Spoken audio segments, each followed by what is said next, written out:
A lógica de Aristóteles é chamada, muitas vezes, de lógica formal, né? Penso eu que esse formal aí venha dele considerar os homens como deveriam ser, há uma certa idealização. Por exemplo, o Maquiavel, no século XVI, já é um pensamento moderno. Ele não toma os homens como deveriam ser, mas como eles são na sua prática histórica, no seu processo, no processo evolutivo da humanidade. Daí a admiração de Marx e Engels por Maquiavel. Maquiavel é tido por muitos como um professor de ditadores. Mas será que é isso mesmo? Maquiavel, ele viveu numa Itália dividida em pequenos estados, pequenos principados, pequenos feudos, e nos construiu numa nação unitária, que de fato só foi acontecer com Garibaldi no século XIX, né? Mas ele antecipou esse projeto no livro chamado O Príncipe. No Príncipe, ele considera a política como ela é feita. Por exemplo, quando ele aconselha para o príncipe ao tratar dos seus adversários, você deve ser amado pelos seus adversários ou odiado? Ele fala, se tiver de escolher de ser amado ou odiado, escolha ser odiado. Mas não parece contrário à moral? Mas ele não é um moralista. Ele é analista do processo histórico evolutivo da humanidade.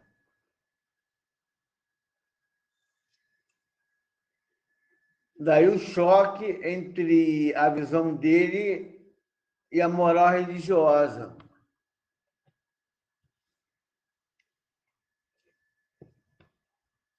O poder de Estado é a violência organizada, e ele sabia que para unificar a Itália precisaria da violência organizada, precisaria de criar um Estado nacional unitário,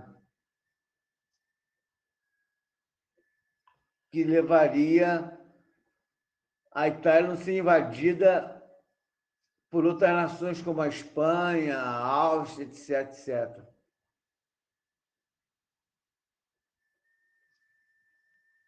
Gramsci também admirava muito Maquiavel.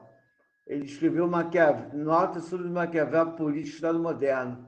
Aliás, esse título não é dele, foi de Togliatti, né? Mas foi como eu conheci a primeira vez esse texto de Gramsci.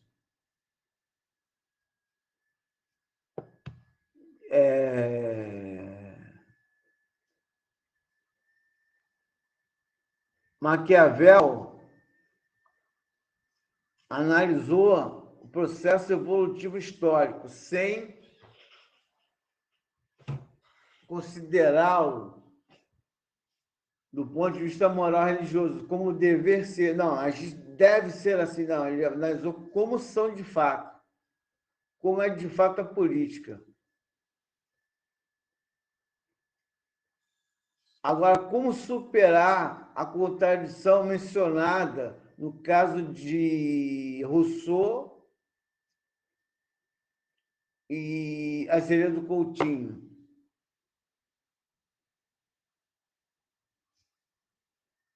Penso que é preciso analisar a evolução da filosofia clássica alemã. Na dissolução da filosofia de Hegel, é uma figura importante para desembocar no pensamento de Marx e Engels, Feuerbach. Feuerbach via a moral como o humano sacralizado, a perfeição divina no gênero humano. Todos, a família humana, tomada em conjunto, o gênero humano, o universal humano, a família humana, é a perfeição. Ele via que ligava à família humana o prazer sexual. Já muito antes aí de se falar em amor livre, o Feuerbach já sabia disso. E Marx analisou de outra forma. Ele viu o processo histórico mais ou menos na linha, por isso que ele gostava de Maquiavel também. Ele analisou o processo histórico como máscaras sociais. E quando a gente vai deixar de ser máscara? Quando a sociedade for realmente não sacralizada, não com um dever ser de sacralizar a humanidade, mas quando os homens forem eles mesmos, né? Quando eles forem autênticos, autenticamente humanos. Gente de verdade. O que existe é gente humana, né? Como dizia Guimarães Rosa. A, a autenticidade das relações humanas só vai nascer uma sociedade autenticamente humana. E para ela ser autenticamente humana, não pode haver escravos, de nenhuma forma. Nem escravos de ideias, nem escravos de pessoas, nem nada. E como surge essa liberdade?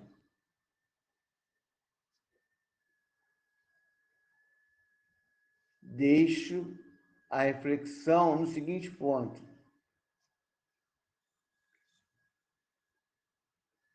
A liberdade é o conhecimento da necessidade. Qual a necessidade, no caso brasileiro? Liquidar o sistema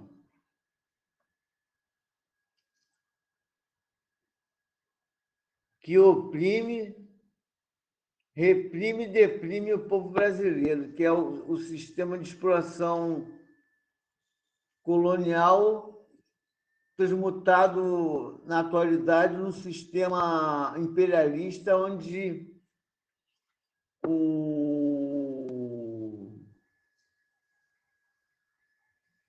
povo trabalhador escravo assalariado é expoliado pelo capital financeiro internacional que exporta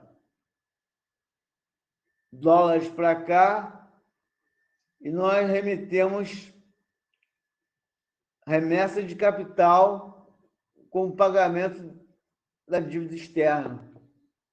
Quer dizer, o povo que quer se desenvolver pega empréstimo para desenvolver e fica mais pobre. O pobre fica cada vez mais pobre. Esse sistema é desumano porque é baseado na escravidão assalariada.